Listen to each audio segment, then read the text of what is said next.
Preston Montgomery didn't expect to be humbled that Tuesday. He certainly didn't expect it to happen in a grease-streaked garage on the edge of town. But what unfolded inside Murphy's Auto Repair would unearth truths buried beneath credentials, challenge the hierarchy of expertise, and spotlight a lesson as old as dirting. Never underestimate someone with dirty hands and sharp eyes. Delilah Martins brushed a streak of grime from her brow, leaving behind a line of clean skin across her sun-kissed forehead.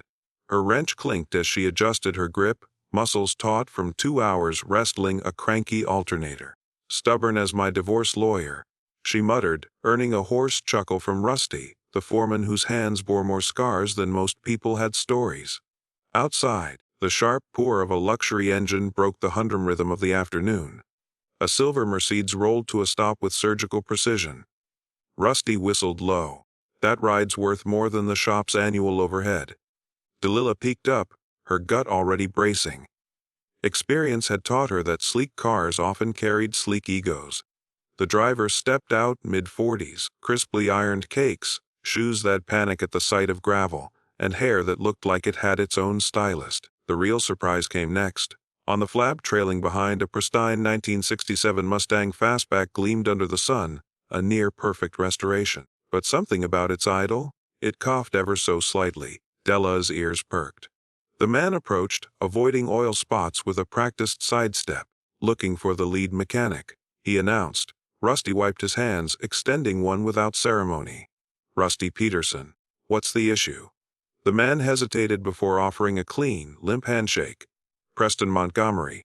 I'm an automotive systems engineer. Been restoring this Mustang for months. Everything's been rebuilt to spec, but I've hit a snag I can't explain." Delilah stepped forward, curiosity flickering in her eyes. Preston gave her a quick once-over, gaze skimming over her coveralls as if assessing a misplaced waitress. "The issue's rather advanced," he added, tone clipped. Delilah tilted her head, arms crossed. "Try me." Preston pulled up charts on a tablet. "Combustion irregularities been 803 200 RPM under load. I've replaced injectors, recalibrated the ECU. Run fluid dynamic models. Everything aligns. Still, the misfire persists." Rusty raised a brow.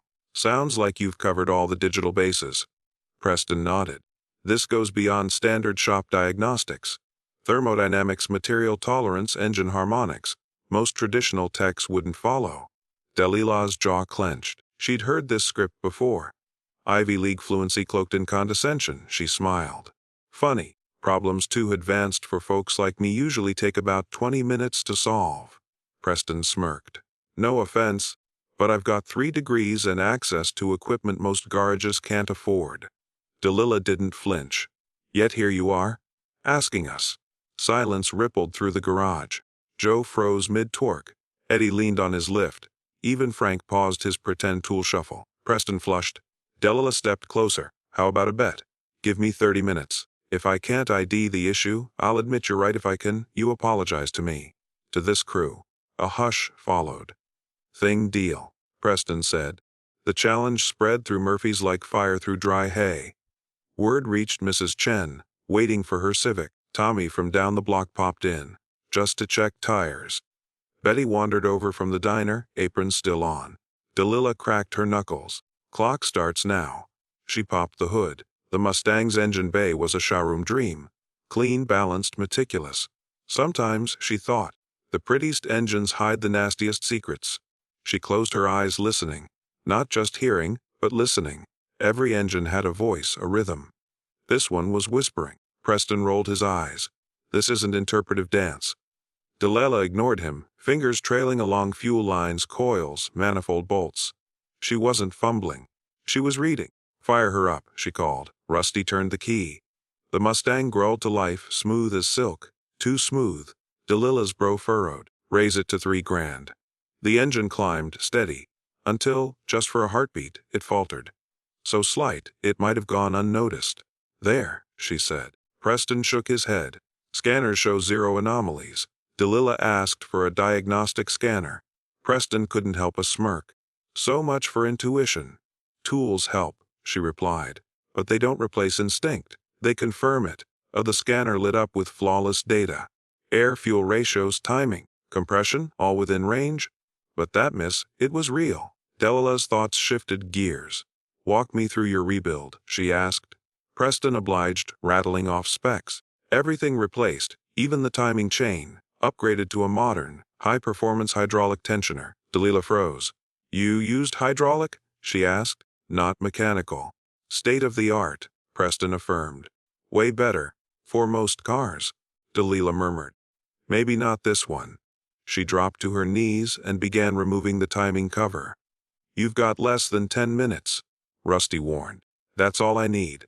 She exposed the tensioner, flashlight in hand. Then she saw it, a near-invisible bead of oil, just enough to cause pressure loss under vibration. There's your ghost, she said. Preston leaned in baffled. That tiny leak. At high RPMs, pressure dips. Chain slackens just enough to misalign timing. Too subtle for sensors but not for ears. Stunned silence. Time, she asked. 29:43. Rusty called. Applause broke out. Betty shouted like it was Sunday at the races. Preston stood speechless. How did you know? He asked. Pattern recognition. I've seen modern parts fail in old systems. Experience taught me what charts didn't. For the first time, Preston looked. Really looked. At the people around him. Greasy hands, seasoned tools, battered benches. Knowledge embedded in practice. I owe everyone an apology, he said. I let my degrees talk louder than my ears. Delilah nodded. So, want me to fix your tensioner? 3 hours later, the Mustang purred like a dream, fitted with an old-school mechanical tensioner pulled from Rusty's junk drawer. Preston stayed the entire time, sleeves rolled up, learning. You sure you want to keep working with us dinosaurs? Delilah joked. Preston smiled. Actually, I was thinking partnership. A what now? Restoration consulting. Your instincts, my diagnostics. There's a market for people who want classic cars treated right. You in, Rusty grinned. Well, I'll be. You really are learning.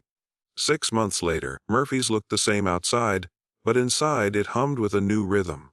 Old know-how and new tech danced together. In one bay, Delilah and Preston tuned a '69 Camaro. In another, 2 apprentices worked under Rusty's watchful eye.